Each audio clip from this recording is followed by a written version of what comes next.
Como una contribución a generar conciencia sobre el respeto a la dignidad humana, presentamos La Voz del Buen Trato con la doctora Rocío Puerta Viana.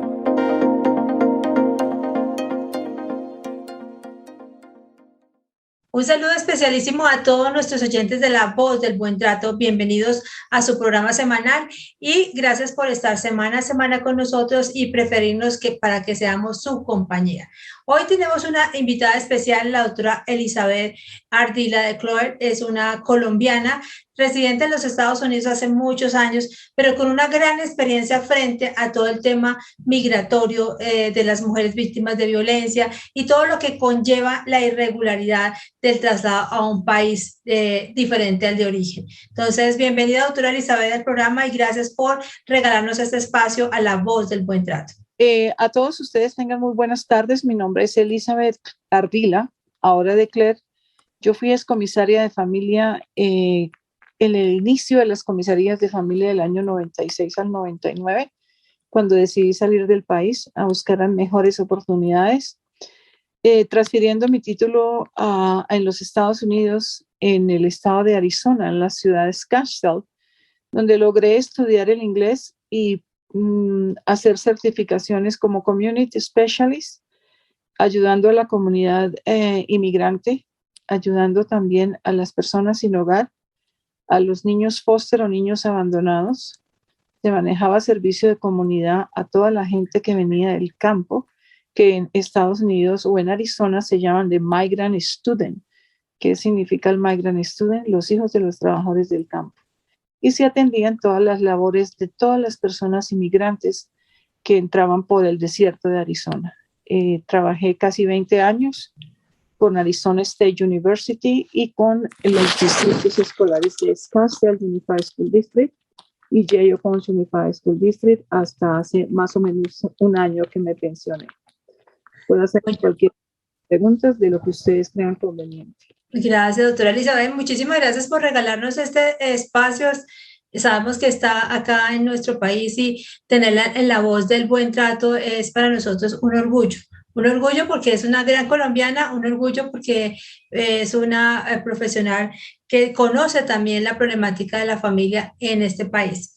Para nosotros y para La Voz del Buen Trato ha sido un tema supremamente importante por hablar de lo que le pasa a las mujeres migrantes. A veces en investigaciones que hemos hecho sabemos lo difícil que es para una mujer migrante cuando está en un espacio que no es el de ella, una nación que es la nación de acogida y es víctima de violencia intrafamiliar o toda clase de violencias que puede suceder en ese trayecto del proceso migratorio. Entonces, doctora Elizabeth, nos gustaría que usted nos contara su experiencia con mujeres migrantes que han sido víctimas de violencia en ese recorrido por llegar a los Estados Unidos. Claro que sí, con mucho gusto. Yo conozco varios casos, incluidos 4 colombianas, por cubanas, chilenas. Conozco muchísimos casos porque teníamos una población de más de 35,000 estudiantes.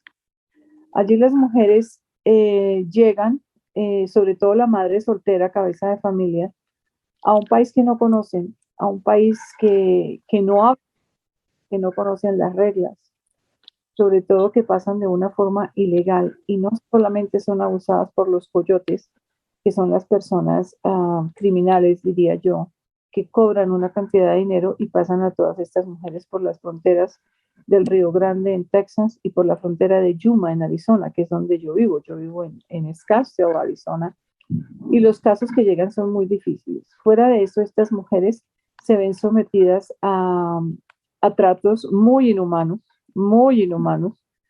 pero gracias a Dios la comunidad es muy unida y existen diferentes instituciones como el WIC que les provee ayuda, pañales, leche, comida. Existen los bancos de comida que son más o menos en cada 3,000 habitantes hay un banco de comida del gobierno estatal y también por gobiernos federales y los aportes de la entidad privada que nacional dentro de todos los Allí hay una ley, la ley de WABA, Women's Against Domestic Violence. Con esta ley, cuando usted ha sido golpeada, abusada, usted es de policía, el cual inmediatamente, no más de 48 horas, y con esta ley usted puede aplicar para una visa humanitaria por violencia doméstica.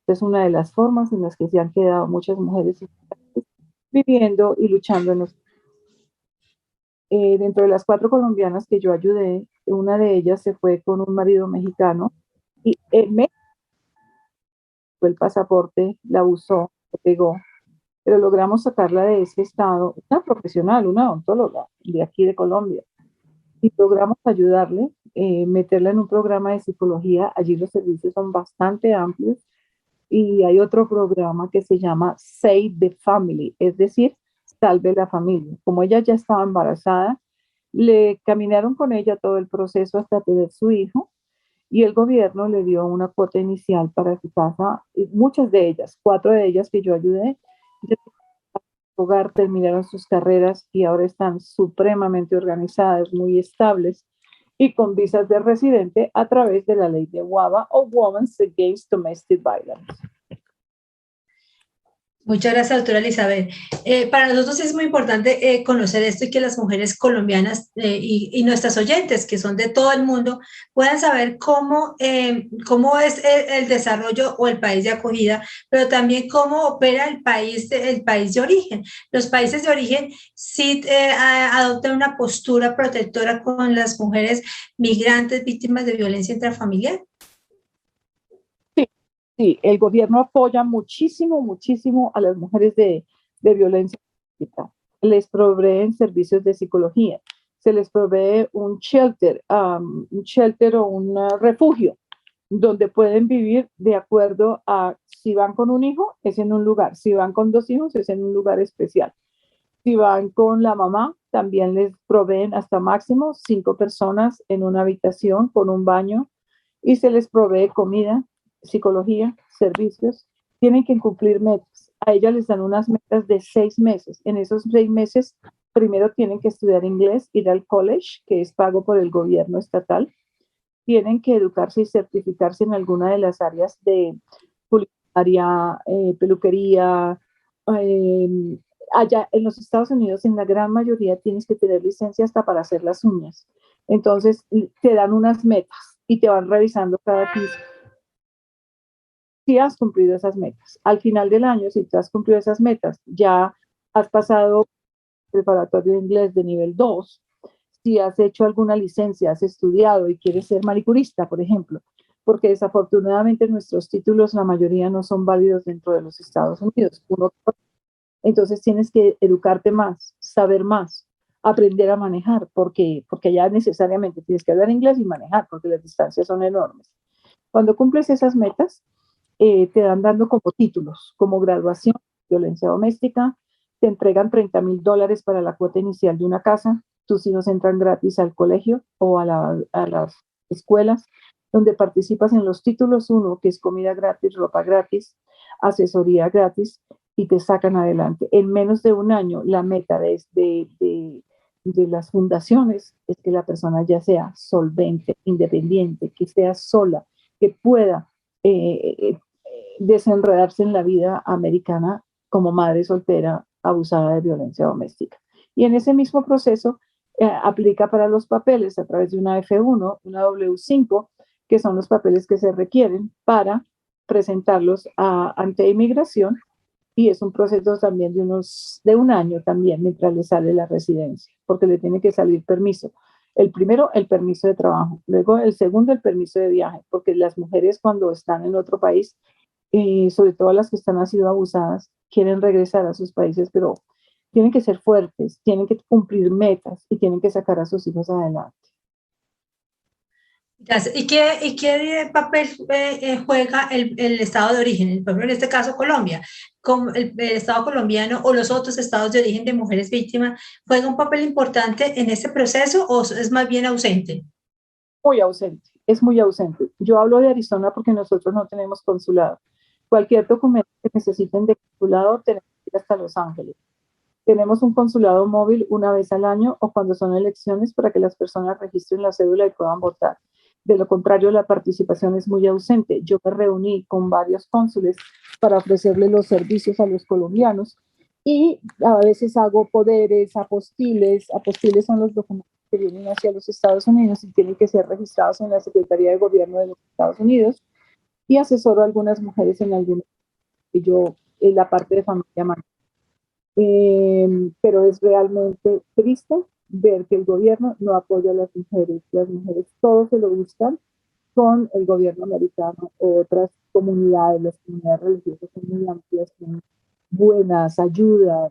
Yo he logrado conseguir que donen carros, becas para estudiar, ropa, apartamentos. Las facilidades allí son inmensas. Por eso todo el mundo quiere conocer el sueño americano, que es difícil, es difícil.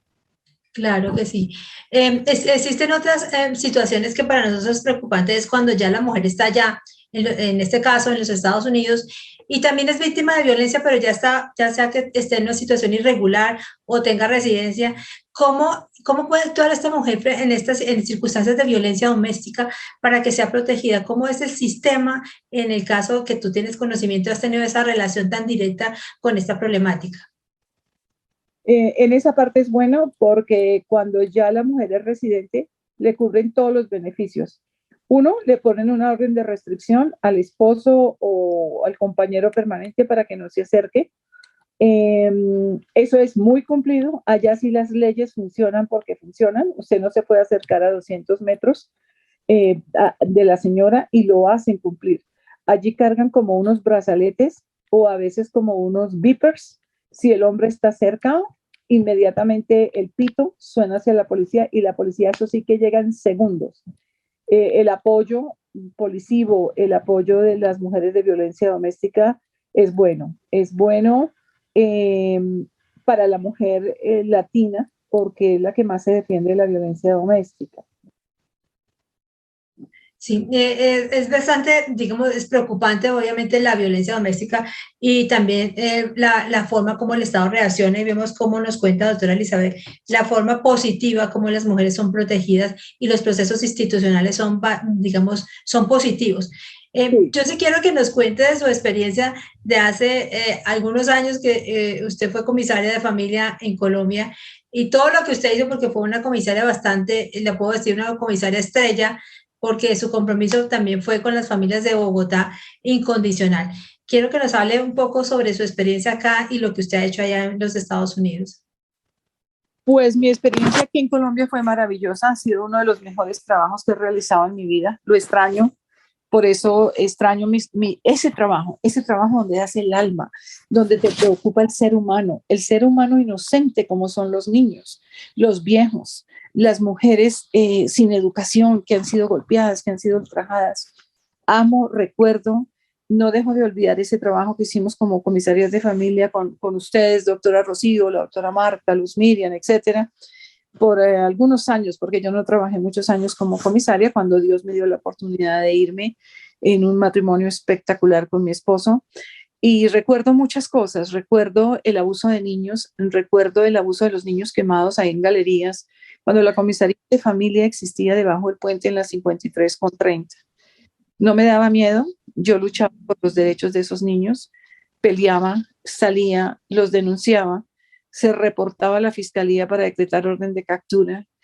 Luego me trasladaron a la comisaría de Kennedy, fue una de las mejores experiencias contra guerrilla, rescatar niños, ir con el apoyo de la policía, con el equipo técnico de la comisaría, y no, eso no era un trabajo, eso era una pasión, salvar esos niños. Siempre me han interesado los niños, los viejos y las familias menos favorecidas.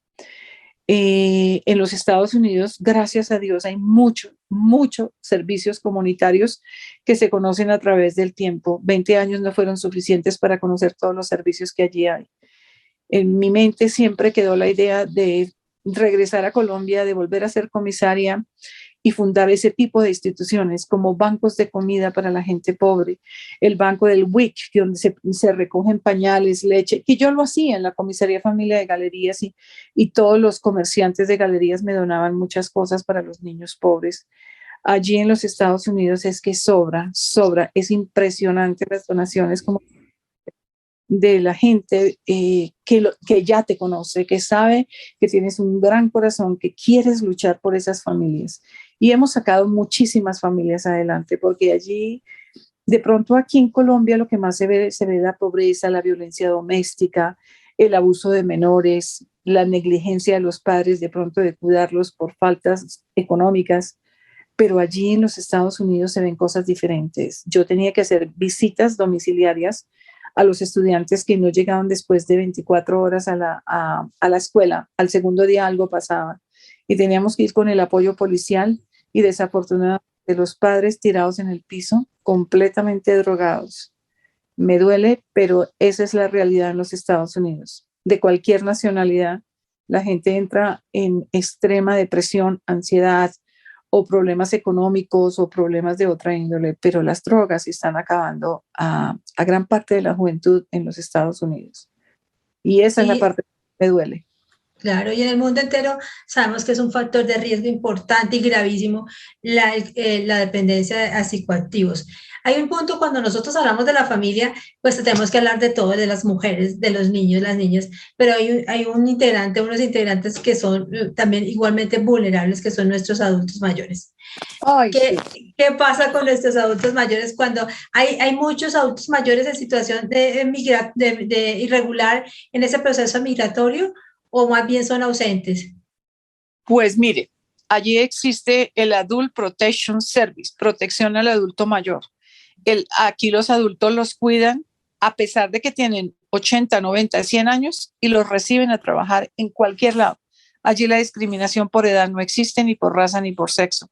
Allí la gente tiene 2, 3, 4 trabajos y ellos tienen grandes beneficios. Eso sí, allí hay salud, hay bancos de comida, hay ayuda para los viejitos, existe el Medicare que les manda las camionetas porque ellos ya a partir de cierta edad ya no pueden manejar y les mandan conductores. Eso sí tiene que ser con reserva 24 horas antes y los llevan a las citas, a hacer el mercado, les proveen medicina, el Club de Leones les provee gafas. Las grandes empresas donan medicinas, ropa, tienen un cuidado por los viejitos, los niños y los animales impresionantemente. Pues qué maravilla poder escuchar esta experiencia, porque a veces eso es lo que nosotros en nuestro medio vemos, la ausencia de protección a nuestros adultos mayores, que comienza obviamente desde la familia, la violencia, la discriminación y el hecho del transcurrir del tiempo, pues dejamos perder esa experiencia maravillosa que tienen nuestros adultos, nuestros abuelos y nuestras abuelas. Y entonces esa experiencia me parece maravillosa en el sentido de poderla aplicar en nuestro medio. ¿Tú qué crees, doctora Elizabeth, que podríamos nosotros hacer desde nuestra cotidianidad como país para proteger a nuestros adultos? Lo primero, pienso yo, el respeto y la unión familiar. Eso existe, la unión familiar existe en Colombia, pero no abandonar al adulto. Nuestros adultos mayores no manejan tecnología. Nuestros adultos mayores no saben manejar un carro porque, pues, por lo menos en Bogotá, con este tránsito, con este estrés, es muy difícil. Yo, Elizabeth Ardila, yo pondría a todos los muchachos antes de que se gradúen de abogados, de médicos, de psicólogos, de lo que sea, que presten un servicio a la comunidad por un año mínimo. ¿Para qué? Para crear centros comunitarios para el anciano abandonado, para que le ayuden, para que le enseñen, para que lo ayuden a siquiera a hacer un setup, un ajuste de su teléfono, para que le enseñen a hacer un cheque, para que le enseñen a pagar en línea. Hoy mi mamá se fue a pagar, mami, yo le pago los servicios en el teléfono. No, mija, eso yo no confío. Esos son nuestros adultos mayores. Que alguien los asesore, que alguien les ayude. Allá existe el Fire Department y los estudiantes antes de graduarse de la escuela, del último grado de bachillerato, tienen que hacer también un año donde van y visitan los viejitos en diferentes comunidades, se registran, les cambian el aire acondicionado, los bombillos, les revisan que las alarmas de fuego estén funcionando, les ayudan a bloquear los teléfonos porque hay mucho spam, como muchas llamadas de estafadores. les ayudan a ir a comprar las medicinas, porque muchos de ellos, yo ayudo mucho a los viejitos donde yo vivo. Tenemos una página en Facebook donde es servicio comunitario. Si yo voy a ir a Costco, que queda como a 1 hora, que es el supermercado más grande, y mucha de la gente recoge medicina y yo les aviso, bueno, hoy voy para Costco a comprar pollos y papas. ¿Alguien necesita algo? Entonces me mandan la lista y yo lo compro y voy y lo llevo. Me gusta ayudar, recoger las medicinas, llevarlos a una cita, llevarlos al oftalmólogo, conseguirle los cupones para hacer el mercado en el supermercado. El primer miércoles de cada mes yo estoy muy ocupada porque yo manejo un grupo de 20 viejitos que ya casi no ve. Entonces yo tengo una camioneta gigante donde los recojo, los llevo a la peluquería, vamos de compras. Me gusta, es algo que me nace y además juego con las viejitas 2, 3 días por semana para el Alzheimer's. En el country club donde vivimos se les enseñamos cartas, bingo, bungo, Mexican Train, Five Crowns. ¿Por qué? Porque esos viejitos necesitan amor, necesitan motivación. Yo, pues, gracias a Dios, soy una de las más jóvenes, aunque ya estoy vieja, pero yo las muevo. Bueno, hoy nos toca zumba, hoy nos toca tal cosa. Ay, Elisa, no, nada, camine, media hora aunque sea. Motivar, es dar amor, es pasión, diría yo, lo que se entrega con esta labor de servicio comunitario a nuestra gente, a nuestros niños, a nuestra población.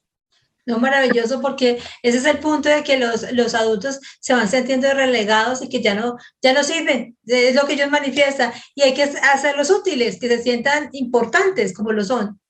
Y dejarles tareas. Bueno, yo, por ejemplo, con mi mamá, yo hace rato le compro crucigramas para que ella no me le dé Alzheimer's. Le compro esos libritos en inglés y en español. Bueno, estas palabras me las busca, sobre frutas, ¿cómo se dice? Y la pongo allá clavada y dice, mija, ¿cómo me ayuda eso?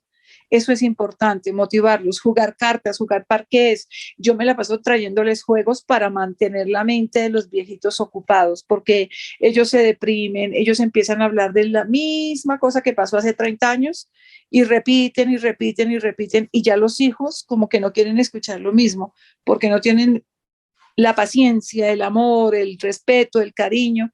Por más que uno escuche a su viejita decir, es que hace 20 años yo sembraba papas, un ejemplo, y vuelven y repiten, porque ellos no tienen más en la mente. Entonces tenemos que abrir la mente de nuestros ancianos. No, maravilloso. Y nos acaba de dejar acá en La Voz del Buen Trato una idea maravillosa, doctora Elizabeth, y creo que es para empezar a cultivarla y a trabajarla, y es el de tener un año que los estudiantes puedan trabajar para hacer sitios o lugares donde puedan estar los adultos mayores en situación de abandono. Creo que es una idea maravillosa que no se puede dejar perder porque tú tienes la experiencia, pero hay que empezar a trabajarla y agradecemos ese apoyo que tú nos puedas brindar, porque creo que podemos empezar a trabajar sobre eso pues a mediano o largo plazo. Claro que lo podemos hacer. Otra idea que se me ocurre en la comisaría de familia, a todos esos abusadores, violadores, padres que son negligentes, en los Estados Unidos también les ponen penas, una multa entre 500 y $1,000 y les ponen servicio comunitario.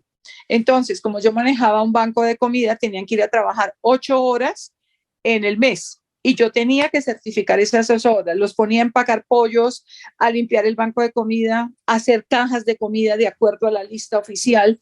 Y yo tenía que certificarle esas 8 horas. ¿Por qué? Porque si no, cuando llegara a la audiencia ante la juez, si no había hecho servicio comunitario, le incrementaban el doble de multa. Esa es una buena idea para las comisarias de familia, presentarlo ante el jefe de las comisarías de familia como un plan de ayuda para prestar un servicio comunitario, y de esa manera empezamos a educar a toda esta gente, porque a muchos les duele el bolsillo, pero qué bueno, por ejemplo, que aquí bancos de agua, bancos de ropa, y ahí en los bancos de ropa, en los bancos de comida, trabajen por sus penas, no solo la parte económica, sino que trabajen 20 horas. Por ejemplo, los que pasan un DUI es Driver Under Influence, manejar bajo la influencia del alcohol. Eso les clavan 200 horas de servicio comunitario y tenían que ir a presentarlo o en el banco de comida o en el banco de ropa, o sencillamente siendo voluntarios, leyéndoles a los niños latinos en inglés horas y horas de leer y sentarse en los salones con los niños. Yo manejaba la parte voluntaria y entonces ellos iban a leer libros con los niños, porque hay que educar, educar, educar. Sí, es la única forma de transformar esas sociedades que se han desviado precisamente por eso, porque le hemos abandonado ese vínculo de obligatoriedad en ciertas labores educativas. Me parece maravilloso que podamos tener esa iniciativa y poderla hacer realidad. Claro que sí, doctora Rocío.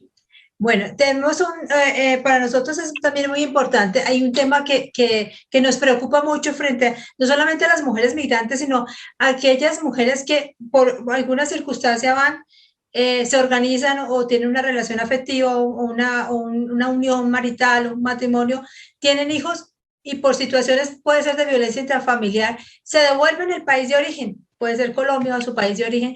¿Y qué pasa? El niño nació en los Estados Unidos, llega el papá y se lo lleva.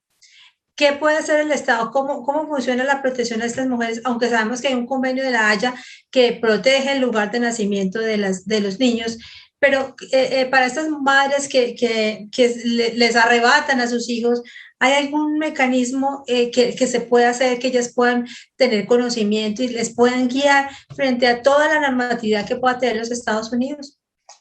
Bueno, en Estados Unidos es diferente. Tenemos muchos casos de personas que llegan a los Estados Unidos, se casan, luego se divorcian, se pelean, se abren y dejan al niño en un limbo porque ni aprende español ni aprende inglés.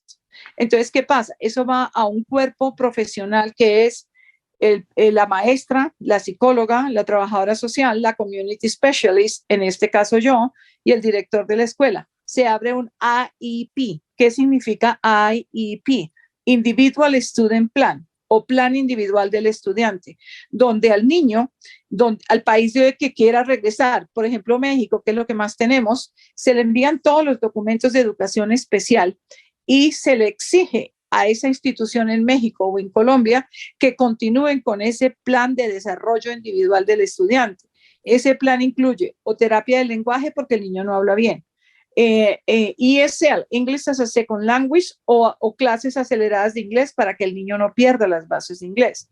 Sabemos que a nivel mundial lo más importante en nuestra segunda lengua, después del español, es hablar inglés. El inglés es el que te va a sacar al mercado laboral, al mercado mundial. Entonces se sigue con ese proceso de IEP, Individual Student Plan, o Plan Individual del Estudiante. Además, la mamá puede tener el derecho por naturaleza de quedarse con el niño en los Estados Unidos y seguir el plan de educación. Pero eso sí ya es entre los dos padres. Ahí si no lo forzan, tienen que hacer como una especie de conciliación, igual con regulación de visitas. El esposo va o la señora lleva al niño, etcétera. Pero ante todo, los derechos del niño no pueden ser vulnerados. Se envían documentos a México o a Colombia o al que sea, donde se le da copia de todas las bases de educación del niño. Hay pruebas psicológicas, pruebas si hay abuso, pruebas de oído, se les hacen todos los exámenes. A esos niños mejor dicho, a esos niños se les da de todo, se les hace de todo que el gobierno provee, el gobierno estatal y el gobierno federal. Tienen fondos para ayudar a esos niños. Y hay una persona que es la que está en comunicación permanente con otros países para ver la evaluación y los avances estudiantiles de esos niños. Es decir, tienen que enviar un report card, un reporte como de calificaciones, perdón que se me ha olvidado mucho los términos, y ese reporte tiene que llegar al gobierno estatal, en ese caso Arizona, que es donde yo vivo. Yo recibía ese documento y miraba cómo estaba el niño, cómo era su matemática, todo, absolutamente todo. Y luego se pasaba a la psicología, porque el niño tiene que seguir. Cuando una escuela de otro país recibe una carta internacional del gobierno de los Estados Unidos, se mueven y lo hacen, siguen con el plan de desarrollo del niño. Ah, no, pues maravilloso porque los niños no quedan sueltos, quedan en un proceso de seguimiento. Pero hay padres tan vagamundos porque tengo unos que, mejor dicho, cada rato me sacan canas. Y la señora cada año tiene un novio y tiene un muchachito de cada uno. Ante eso ya no se puede hacer nada porque es la decisión de la mamá de abandonar a sus hijos. Entonces, ¿qué pasa? Yo tengo por obligación en los Estados Unidos, cualquier empleado estatal y federal tiene la obligación de reportar a CPS, Child Protection Service, para proteger a ese menor, y ahí empieza ya otro proceso de conexión para rescatar a ese menor. Cuando ese menor es rescatado porque la mamá se la pasaba gamundeando, ese niño se va a un foster shelter, y en ese foster shelter ahí le consiguen padres sustitutos, pero son niños que crecen con rabia, con dolor, con ira El abandono. y el abandono. Y hay mucho suicidio, desafortunadamente.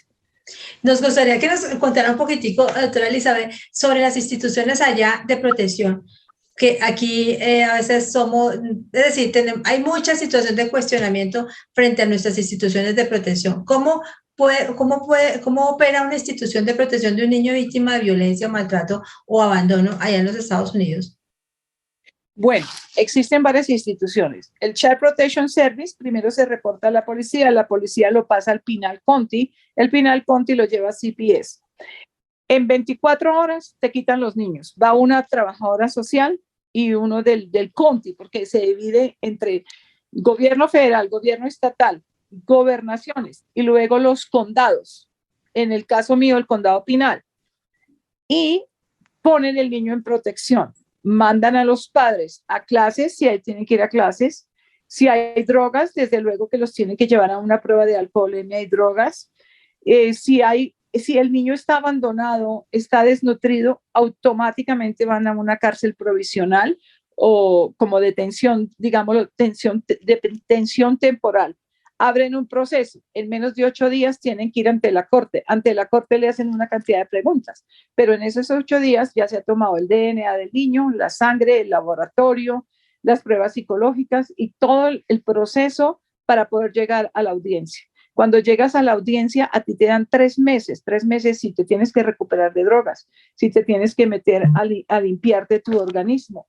Eso depende del delito, porque allí lo que más se ve es en las drogas. Entonces, a veces al año ya los padres pierden los derechos de los niños. Entonces, ¿qué pasa? Se crearon los hogares de paso. Cuando yo trabajaba en las escuelas de Yale County Unified School District, ¿qué hacían? A mí me entregaban esos niños, yo tenía que tener el shelter listo o un hogar listo, llenar una cantidad de papeles, ir a hacer una visita domiciliaria y verificar que el niño tenía su cuarto individual, su baño individual y que los padres realmente le podían proveer esos servicios a esos niños. Después de un año, si los padres no pasan todas las pruebas, todo lo que les ponen de metas, se los quitan y pasan de ser niños de la familia a niños foster. Esos niños fosters van a diferentes hogares, pero la frialdad, la falta de amor y de comprensión, estos niños, acordémonos de ese muchachito de 17 años que fue y mató como a 17 niños, terminan en las manos de gente que no les convienen, de gente que es solitaria o de padres que también vuelven y caen en las drogas. Le repito, el índice de consumo de drogas en los Estados Unidos es bastante alto, es lo que está destruyendo mentes, es lo que está destruyendo nuestra juventud y por eso vemos todos los matanzas en las escuelas. Las masacres. Las masacres son horribles, que no hay un día que no se escuche en cualquier parte del país. ¿Por qué? Porque son niños desequilibrados, que esos niños salen del hogar y van a tirarse a foster. El foster puede ser el abuelo, el tío o un desconocido. Y eso duele. Entonces de ahí se crean grupos de menores de 12 a 15 años, de 15 a 18 y de 18 a 21. Son casas, hogares que paga el gobierno. Una casa, hay casas gigantes con 10 habitaciones. Ahí meten 20 niños hombres, que es el Children's Base, y el otro es de mujeres. Yo visitaba esos sitios, esos niños iban por comida, iban por ropa, sobre todo medias, ropa interior, school supplies o útiles escolares. Allí es importante. Yo amo ese trabajo, ya me cansé y desde luego que ya me pensioné porque es duro, es un trabajo con bastante estrés y ya no aguantaba el estrés. Llega un momento en que uno también tiene que pensar en que ya, hasta ahí llegamos. Pero no dejo de hacerlo como voluntaria, seguí como voluntaria y sigo ayudando a algunas familias migran, a otros inmigrantes, a otros de Venezuela. Me llega mucha gente de Venezuela, Padre Santo. muchísima con el problema de que el país está mal. Eh, y es una satisfacción grande poderles decir, doctora Elizabeth, ¿dónde consigo gafas? ¿Dónde consigo medicinas? Mire, yo no tengo seguro médico porque los seguros médicos son vulgares en los Estados Unidos. Si tú no tienes seguro, te fregaste. Aún con seguro, yo me vengo a hacer tratamientos de odontología, etcétera, a Colombia. Entonces, ya uno conoce los servicios de San Vicente de Paúl, de Mercy Care, de una sociedad de médicos de Arizona, donde me han hecho cirugía gratis por niños que han venido de Kenia con un ojo malo o están ciegos o están sordos. Entonces yo me fui conociendo todos los servicios comunitarios y ahí era donde yo los refería. Uno les da un referido, un papelito con el sello de la institución y les hacen mamografía gratis, medicina, Papa Nicolaos, bueno, todas esas cosas. Porque la medicina sí es muy costosa, pero hay servicios que gracias a Dios es un país maravilloso. Yo solo tengo agradecimiento hacia mi otro país, que es Estados Unidos, porque allí ayudan a todo el mundo. Por eso toda la gente se ha pasado. En los últimos 3 meses, más de 15.800 colombianos. Yo pertenezco a una asociación, Colombianos por el Mundo, y a otra Colombianos en Arizona. Y la gente hace posting, necesito 2 camas, un televisor y ropa para tales niños. Allá llegamos todos a donar. ¿Por qué? Porque tenemos las condiciones, porque Dios nos da las posibilidades. Doctora Elizabeth, es que el tiempo que nos corre parece que comenzamos y el tiempo vuela, y más con esta experiencia tan maravillosa, porque me parece espectacular poder escucharla, todo lo que se puede hacer.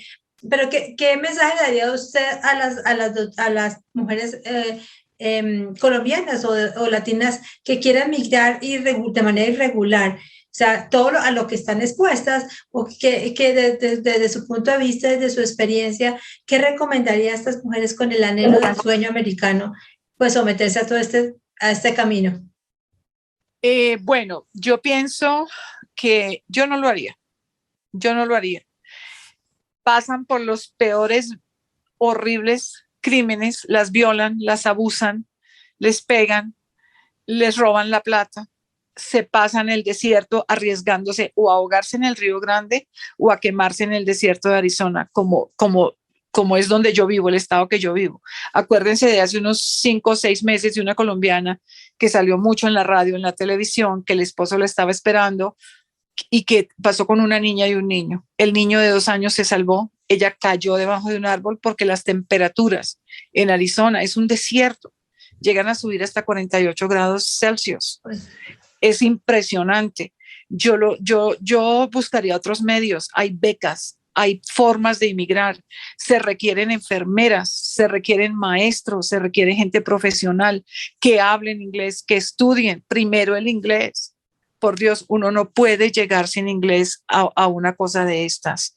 Tienen que estudiar, prepararse, porque hay gente que no conoce las leyes de otros países y se quedan en la mitad del camino. Estudien, valórense, respétense, y jamás me pasaría con un niño la frontera ilegalmente, porque los casos que se ven, las muertes que se ven, son terribles, terribles. Y con 0 de inglés, ya sabiendo inglés, ya pueden llamar a la patrulla fronteriza para que la rescaten. Pero esta pobre gente que llega pero es que hay mucho analfabeta, gente que no tiene ni idea, que estudien para dónde van, dónde está la frontera, cómo es la distancia, cuál es el clima, cuáles son los riesgos. O sea, hay consecuencias. Entonces, yo no lo haría. Yo no les aconsejaría que lo hicieran, sino que estudiaran. Y yo puedo ayudarles con links donde están recibiendo gente en este momento. La mano de obra en los Estados Unidos se necesita. Y a mí me mandan muchas ofertas de trabajo donde la gente puede aplicar. Ahorita van a empezar a traer enfermeras internacionales porque la gente después del COVID no quiere trabajar. El gobierno cometió un error de darles $1,400 mensual y mucha gente ganaba más los bancos de comida, más las estampillas de comida. Las estampillas de comida es como una tarjeta de crédito donde vas a un supermercado hasta $420 y puedes comprar lo que quieras de comida, menos alcohol y cigarrillos. Entonces la gente recibía más dinero estando en la casa que yendo a trabajar. Claro. Entonces, ¿qué pasó? La mano de obra, hay que seguir ayudando a la gente para que trabaje. En los almacenes, en los supermercados, Costco te da $2,000 por el solo hecho de que empieces a trabajar ahí para mercado por 2 meses. Muchas compañías te dan $150 por el hecho de presentar una entrevista. Lo que hay es trabajo, trabajo, trabajo, porque ahí mismo en el centro comunitario tenemos todos los links que llegan de trabajo de personas bilingües, porque el bilingüe le pagan doble, porque el bilingüe lo valoran y lo aprecian más. Claro. Bueno, lo que nos resta es decirle, doctora Elizabeth, muchas gracias por haber estado con nosotros. Es una alegría inmensa, más que una invitada súper especial, una gran amiga y, verdad, lo que ha dejado, el legado que nos ha dejado en Colombia durante el tiempo que fue comisaria, eso no se olvida, ha quedado y seguirá quedando. Y todo lo que usted ha hecho para nosotros, verdad que es bastante emotivo y admirable. Muchísimas gracias. Y queremos ¿qué les quiero decir a nuestros oyentes de La Voz del Buen Trato que semana a semana nos escuchan por esta emisora? ¿Qué le puedo decir a los oyentes del Voz Trato? Que sean positivos, que piensen, que no abandonen su familia. Es duro, siempre unidos. La fraternidad, la ayuda a sus papás, no abandonen a sus viejitos, el respeto, el amor, el cariño y sobre todo la educación. La educación te lleva a donde sea. Edúcate, piensa, estudia y no tomar decisiones apresuradas que después las vas a lamentar. Bueno, muchísimas gracias, mi doctora Elizabeth, por habernos regalado este espacio a La Voz del Buen Trato. A nuestros oyentes, un abrazo fraternal y gracias porque semana a semana están con nosotros escuchando nuestros temas y nos vemos la próxima semana en nuestro próximo programa. Un abrazo para todos ustedes y muchas gracias. Muchas gracias. Hasta luego. Hasta pronto. Escucharon La Voz del Buen Trato con la doctora Rocío Puerta Viana. La Voz del Buen Trato en La Voz del Derecho.